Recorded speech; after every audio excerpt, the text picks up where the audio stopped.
Me gustaría llamarles la atención esta mañana para las palabras que se encuentran en la epístola de Pablo a los Efesios en el capítulo 2, leyendo los versos 14, 15 y 16. Los versículos 14, 15 y 16. En el segundo capítulo de la carta de Pablo a los Efesios, porque Él mismo es nuestra paz, quien de ambos pueblos hizo uno, derribando la pared intermedia de separación, aboliendo en su carne la enemistad, la ley de los mandamientos expresados en ordenanzas, para crear en sí mismo de los dos un nuevo hombre, estableciendo así la paz, y para reconciliar con Dios a los dos en un cuerpo, por medio de la cruz, habiendo dado muerte en ella a la enemistad. Tenemos aquí otra de aquellas grandes afirmaciones, majestuosas y plenamente completas, que encontramos regularmente y constantemente al seguir nuestro camino por esta gran epístola.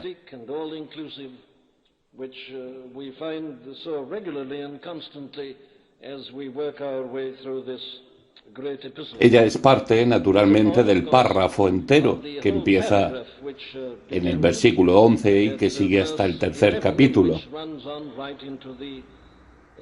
Y nuevamente es importante que al llegarnos a ese nuevo paso dado por el apóstol, que tengamos en mente el raciocinio general. Nunca puedes ver las partes del raciocinio de este gran apóstol a menos que tengas el todo en mente al mismo tiempo. No hay sentido, no hay verdadera existencia en una parte separada del todo.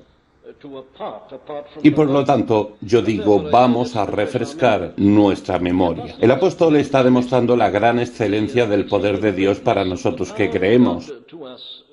Esto es lo que él quiere que los efesios y todos los cristianos sepan. Él ora para que los ojos del entendimiento de ellos sean iluminados, de forma que ellos vengan a conocer y comprender esto. Esto no es conocimiento humano común, esto no es algo que esté en la misma categoría que historia o la filosofía o algo así. Es un tipo especial de conocimiento y solo puede ser comprendido y percibido cuando somos iluminados por el Espíritu Santo.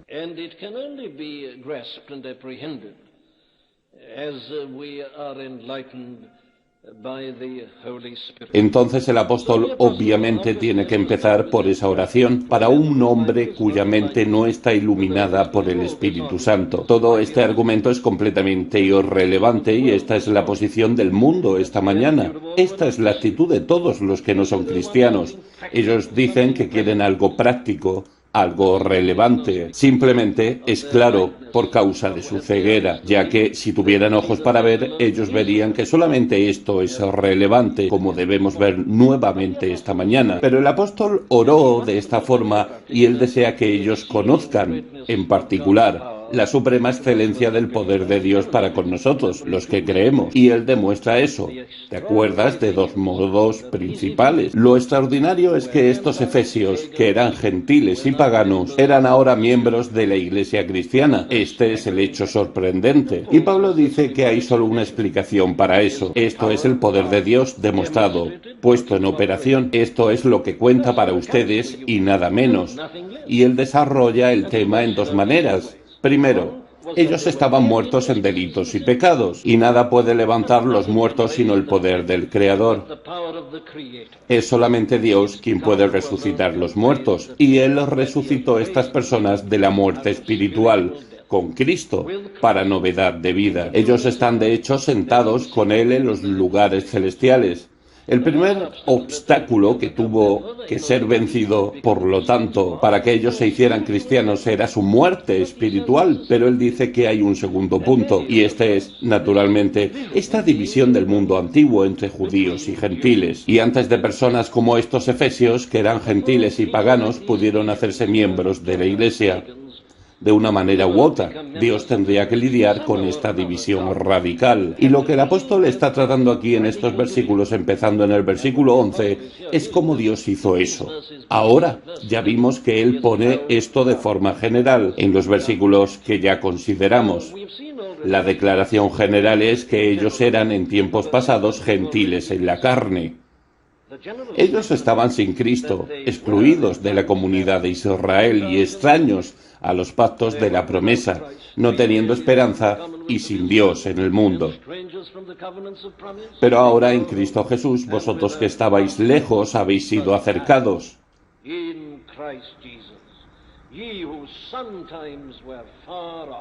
Por la sangre de Cristo. Esta es la declaración de Cristo. Esta es la proposición de Cristo. Este es el punto impresionante. Bien, ahora, entonces el apóstol sintió que no era suficiente dejarlo simplemente así. Eso es algo tan admirable, tan maravilloso, que él tiene que dividir el tema, separar las partes que lo componen, analizar el tema de alguna manera, de manera que ellos pudieran ver en más detalle cómo este hecho verdaderamente impresionante puede venir a ocurrir, que en Cristo Jesús ahora ellos que por un tiempo estaban tan separados, fueron acercados por la sangre de Cristo. Y aquí él empieza la exposición detallada en el versículo 14, con el cual empezamos esta mañana, y aquí está nuevamente en una declaración impresionante. Él es nuestra paz, pues Él es nuestra paz.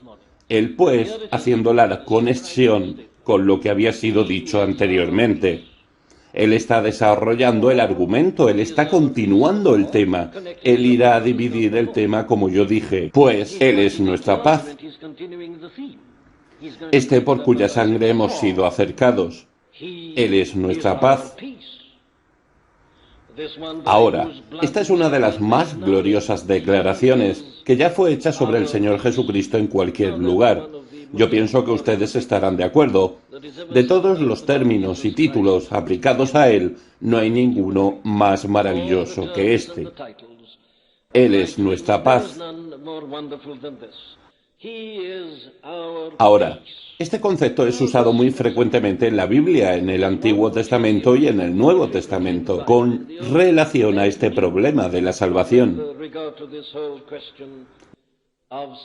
No hay otra expresión más bonita que esta. Hay veces que pienso que aquella que tenemos en la epístola a los Hebreos en el capítulo 13 y en el versículo 20, donde el escritor pone de la siguiente manera: y Él, Dios de paz, que resucitó de entre los muertos a Jesús nuestro Señor, el gran pastor de las ovejas mediante la sangre del pacto eterno, os haga aptos en toda obra buena para hacer su voluntad, obrando Él, nosotros, lo que es agradable delante de Él. Ahí está. Dios es un Dios de paz, el Dios de paz. Y esta es una manera muy buena de pensar siempre en la salvación. Que somos salvos, somos cristianos, simplemente porque Dios es un Dios de paz. Todo lo que deducimos es en realidad yo digo, es la propia esencia de la salvación. Y el apóstol menciona esto para mostrarnos aún más cuán sorprendente y maravillosa es nuestra salvación. Yo debo recordarles nuevamente que esto es el gran tema, si prefieres un tipo de tema, claro, corriendo en paralelo con el propio tema mayor. El apóstol quería que los efesios se dieran cuenta de cuán maravillosa era la salvación de ellos, y él lo está ilustrando de maneras distintas, y aquí está dando un paso adelante, como yo les recordé en el versículo 1 al 10. Es mostrado que el pecado es lo que produce la muerte. Es solamente cuando entendemos realmente la naturaleza del pecado, es que entendemos realmente la naturaleza de la salvación. Es por eso que no hay nada tan antibíblico y tan insensato como decir, nosotros queremos solamente lo positivo. No te preocupes con lo negativo, no hables tanto del pecado. Nosotros queremos saber del amor de Dios y de lo que es positivo. Mi querido amigo, tú nunca sabrás eso a menos que conozcas lo negativo. El apóstol enfatiza constantemente que para medir el amor de Dios, tienes que bajar primero antes de poder subir. Nosotros no empezamos en cero y subimos, necesitamos ser llevados hacia arriba, de un calabozo, de una cueva terrible, de un charco de lodo. Y a menos que conozcas esta profundidad, estarás midiendo solamente la mitad del amor de Dios. Muy bien, Él hace eso entonces, y en los primeros 10 versículos, Él nos muestra que Dios tiene que vencer al pecado porque el pecado lleva a la muerte espiritual.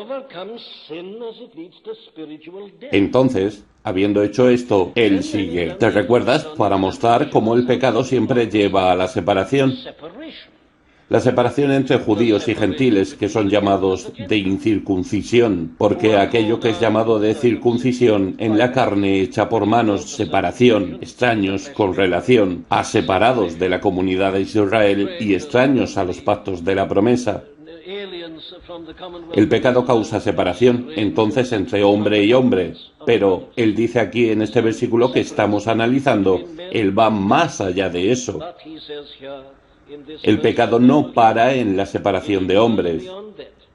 Él va más allá y los pone en enemistad, y no solamente en enemistad uno con el otro, pero en enemistad también con Dios. Este es el ápice del pecado, esta es la parte terrible del pecado. Es en esto que sé la verdadera monstruosidad del pecado. El pecado no solamente separa el hombre de Dios y uno de los otros. Él produce un estado de enemistad en relación a Dios y en enemistad en relación unos a los otros. Entonces es por eso naturalmente que el gran problema en el mundo de hoy es el problema de la paz. Es por esto que tantas conferencias han sido realizadas. Esta es la gran preocupación de todos. ¿Hay alguna manera de acabar con la guerra? ¿O reconciliar los hombres unos con los otros, creando una durable, concreta y permanente paz? ¿Cómo reconciliar a los hombres? Estamos conscientes de las divisiones y disputas por todo el mundo, en las naciones, entre los grupos, en las naciones, bien como entre naciones. El mundo entero parece estar en un estado de conflicto y enemistad. ¿Por qué? Es entonces que vemos la relevancia de las Escrituras. Y en este momento que alguien a veces cree un poco difícil ser paciente como cristiano, aún así nosotros debemos ser pacientes. Nosotros vemos el mundo y sus hombres y sus así llamados grandes hombres perdiendo el tiempo, intentando lo imposible. Es difícil ser paciente a veces. Es aún más difícil ser paciente cuando vemos hombres, aún en la misma iglesia cristiana, entendiendo y malinterpretando las Escrituras. Y por así decirlo, poniéndose delante del mundo como para decir, solo tienes que hacer lo que estamos hablando, y la paz que buscas y deseas vendrá inmediatamente. Es trágico. No es nada sino la incapacidad de entender una afirmación como esta que estamos analizando esta mañana. El pecado, yo digo, es la causa del problema. Pone al hombre en enemistad contra Dios, pone al hombre en enemistad contra el hombre. ¿Por qué? Bien, la respuesta es perfectamente simple. El pecado es esencialmente orgullo, egoísmo. Entonces necesitamos volver al libro de Génesis. Y aquellos que piensan que puedes remover los primeros capítulos de Génesis y continuar teniendo un evangelio cristiano, están mostrando nuevamente su ignorancia. Es allá que encuentras la explicación fundamental. La causa raíz de todo el problema es el orgullo del hombre. El hombre interesado en sí mismo. El hombre poniéndose como ser autónomo, aún estando cara a cara con Dios, listo a escuchar la pregunta. Dios dijo, ¿quién es Dios para hablar contigo, hombre? Dijo Satanás al hombre. ¿No te has dado cuenta de cuán grande eres? Dios te está manteniendo como un esclavo y usándote como un siervo. ¿Por qué no te levantas por ti mismo? ¿Por qué no te afirmas? ¿Por qué no te firmas en tu dignidad y exige tus derechos? No te rebajes más, levántate. Y él se levantó. No quiero ser paradójico, mas fue porque el hombre se levantó que él cayó. Él estaba poniéndose en una posición que nunca fue de él. Él intentó ponerse en una posición en que no podía ponerse, lo que llevó a la caída y sus terribles consecuencias. Es todo debido al orgullo, interés propio, preocupación propia. El hombre se pone a sí mismo como un dios. Él es un ser autónomo, él habla sobre sus derechos y exigencias. Es simplemente una manifestación de interés propio, autoadulación, amor propio, autoelogio, siempre girando alrededor de sí mismo y orbitando a sí propio. Él es el centro. Sí, pero infelizmente todos los demás están haciendo lo mismo. Es ahí donde empieza el problema. Si solamente existiera yo, no habría problema. Pero todo otro yo es exactamente como yo soy. Y el resultado es que el mundo es poblado por diversos dioses. Todos demandando a sí propios sus derechos y las mismas cosas. Es inevitable que ocurran choques. Es una guerra de falsos dioses. Todos están juntos en enemistad contra Dios. Pero eso no significa que todos están en concordancia entre sí. ¿No ves cómo este es el molde de todos los problemas en el mundo hoy? Puedes tener todos los trabajadores juntos en contra de los jefes y todos los jefes en contra de los trabajadores. ¿Pero eso significa que todos están felices? ¿Que están de acuerdo unos con los otros? ¿Ayudan unos a los otros y se sacrifican los unos por los otros? Es claro que no. Ellos se dividen entre sí. El trabajador y su compañero, divisiones entre los jefes, la rivalidad, la competencia, los celos y la envidia están en toda parte. Sí, la humanidad se agrupa en enemistad contra Dios. No obstante, es una enemistad terrible en sí misma. Hombre contra hombre en enemistad prácticamente tanto cuanto el hombre contra Dios. Esta es la propia causa del problema. Es la única explicación adecuada para las dificultades del mundo como se encuentra hoy. Y yo digo que la tragedia suprema es que el mundo no ve eso, ni siquiera empezó a ver eso, porque el mundo empieza por la suposición de cuál sea la explicación. No tiene nada que ver con Dios. Somos demasiado sabios para creer en Dios. Desde el inicio dejamos a Dios fuera. Esto no puede ser, sea cual sea la explicación. No es religiosa, no tiene nada que ver con Dios y con Cristo. No, somos adultos, ya no somos niños. Esto ni siquiera debe ser considerado. Entonces, intentamos encontrar otra explicación. Intentamos hallar alguna cura y el fallo completo es evidente en todos los aspectos. Y ciertamente esto continuará, porque el hombre no verá esto nunca. Él no ve que es por él y que está en un relacionamiento equivocado con Dios, que él está en un relacionamiento equivocado con sus semejantes. El Señor Jesucristo pone esto de una manera muy clara y sencilla de una vez por todas. Alguien vino a él un día y dijo: Maestro, ¿cuál es el primero, el más importante, el mayor de todos los mandamientos? Y esta fue la respuesta de él: amarás al Señor tu Dios con todo tu corazón y con toda tu alma y con todo tu entendimiento y con todas tus fuerzas. Este es el primero y mayor mandamiento. Y el segundo es semejante a este: amarás a tu prójimo como a ti mismo. El aspecto importante aquí es observar el orden. Primero, segundo. Primero, el relacionamiento con Dios. Segundo, el relacionamiento con hombres y mujeres. Ahora toda la tragedia del mundo moderno es debida al hecho de que el primero es enteramente dejado fuera. Y el hombre piensa que se puede empezar con el segundo, pero no se puede. Porque vea, debes amar a tu prójimo como a ti mismo. Debes amar a tu prójimo como te amas a ti mismo. Y por lo tanto el problema es: ¿cómo yo debo amarme a mí mismo? Y de acuerdo con la Biblia, yo nunca me amaré a mí mismo de la manera correcta hasta que yo vea a mí mismo de modo como mi relacionamiento con Dios. Entonces es imposible para mí cumplir el segundo mandamiento, a menos que a mí ya esté claro el primer mandamiento. Es imposible. Y el hombre actual, no reconociendo a Dios, y no empezando por Dios, y no sometiéndose a Dios, está intentando reconciliarse con sus semejantes. Y es claro que él no está teniendo éxito, él nunca podrá tener éxito, es imposible. Él está violando la ley de su propia naturaleza.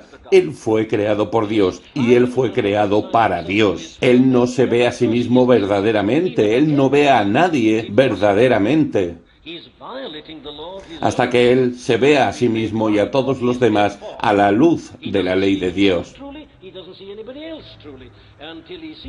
cara a cara con el propio Dios. Esta es la afirmación. Esta es la afirmación que el apóstol pone aquí. Él es nuestra paz. Y solamente Él es nuestra paz. No hay ninguna paz fuera de Él. Mis queridos amigos, no estoy haciendo absolutamente nada peligroso al decir esto esta mañana. El mundo puede continuar desarrollándose intelectualmente y en todos los otros ámbitos. Puede crecer en su conocimiento de la ciencia, y de sociología, y de psicología, y de negocios. Puede multiplicar sus instituciones.